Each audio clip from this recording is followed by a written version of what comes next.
I'm pleased to say I'm joined this afternoon by our senior reporter Melissa Reddy. And Melissa, before we talk about what is going to be a pivotal week in Liverpool's quest for a quadruple, we need to talk about Mo Salah and his future. What is your take on what Jurgen Klopps had to say yesterday after all those headlines that things were getting close in terms of reaching an agreement? Well, I think reading between the lines, one of the major things I took away was that the dialogue seems to improve between both parties, the club and Salah's camp. Now, from what I gather, in December, talks were pretty much iced because Salah's people weren't happy with the terms on the table. Now it looks like dialogue has been resurrected. I think reports that it's close was a bit premature. I think there's a lot of middle ground to be made up still, but there's a number of things that have happened in the background, I think, to help Liverpool get a deal over the line. One of which is the state of PSG at the moment. The civil war happening there, a lot of discomfort behind the scenes. You know, fans not happy. The fact that Kylian Mbappe looks like he's very close to making that move to Real Madrid, and that's also Real Madrid really off the table because they've got their marquee man in mind. And so you look at the options, it's fairly limited for Salah, and you look at what Liverpool are doing, like they're on, you know, the cusp of potentially managing a quadruple. This team is going places. He's the main man. You also look at the instant impact of Diaz, and so all these things have conspired to put Liverpool, I think, in a much stronger position than they were last year. With that in mind, Mo must really fancy the challenge of being at Liverpool. He's got the opportunity to become and ranked alongside the all-time greats there as well. It's not just about money. He can possibly earn bigger wage elsewhere, but at Liverpool, it's that opportunity to become an all-time great, an all-time icon. Yeah, and certainly, listen, he's been one of the best players in the world, and for a while he was actually, you know, the standout player in world football. So it's natural that he'd want to command a salary that resonates with that status. But in saying that, if you want money that, you know, only state-owned teams can afford, well, there's a very small pool of clubs that actually can then pay you that kind of money. I think what's on the table is a very fair offer, aligned with what you mentioned. It's the chance to be part of this dynasty that's building, to be really special. Can he be the main man somewhere else, as is the case here? I mean, he's surrounded by such quality, but yet he's still revered amongst his teammates. He's still made to feel quite special in the squad. You don't really get that everywhere you go. And like I said, the other big clubs, they all have their eye on the person they want to build around, and it's not Salah. How sensible do you feel Liverpool have been throughout this whole process then as well?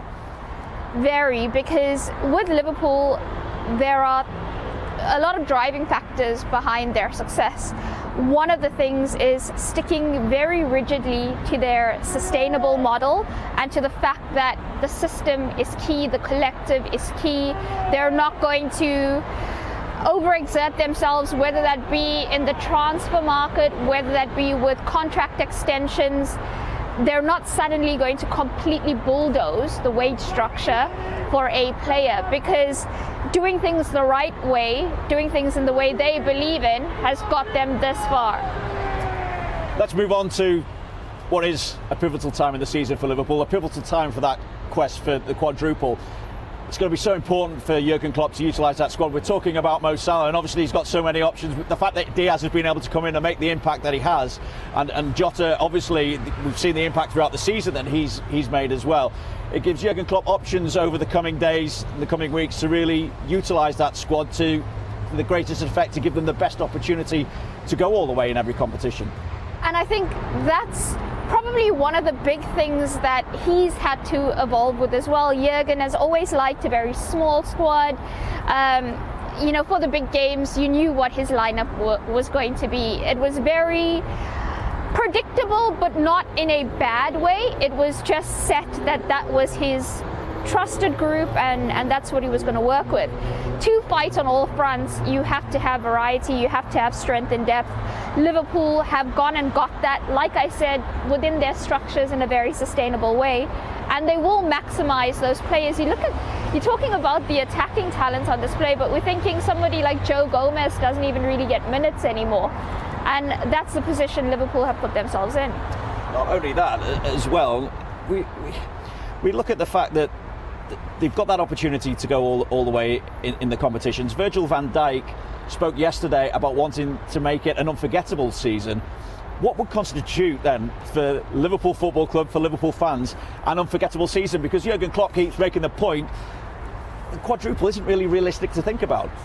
No, it's not. And I think with this team, trophies, they feel, the squad, this manager, they should have had more silverware on the board. And they've come obviously quite close, missing out on the title by 1 point to City, losing the Champions League final to Real Madrid. So they've been so close to having more trophies. And I think this season, that was the absolute desire. Come on, we're an incredible team. Let's make that count in terms of, actually having cups to show for it.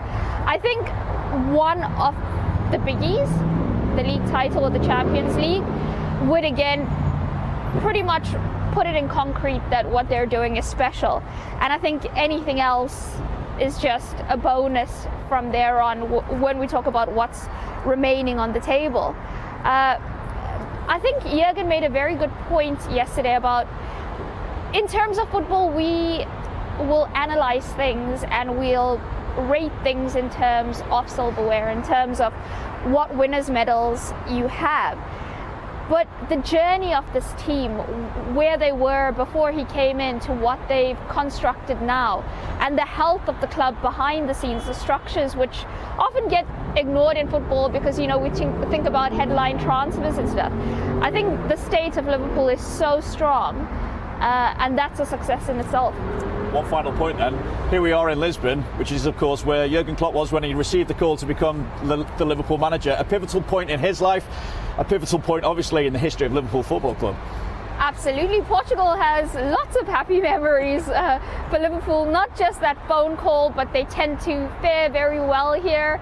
Obviously done some very great business from players who developed here in Portugal.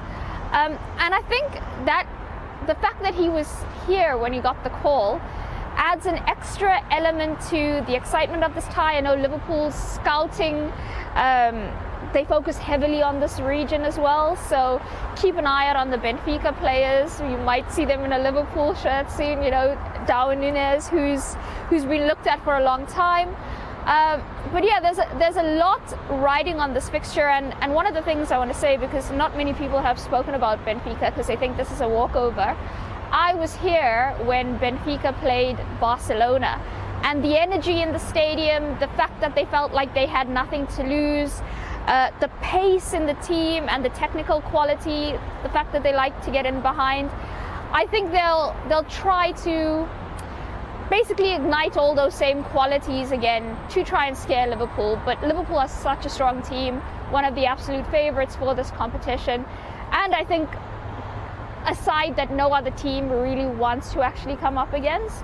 So yeah, looking forward to a great match tonight. Yeah, Darwin Núñez I'm looking forward to seeing as well, and the stadium will be absolutely packed this evening. It's sold out by the 26th of March. Melissa, thanks for joining us as ever, and of course more to come from Lisbon throughout the afternoon as we build up to that massive tie this evening in the Champions League.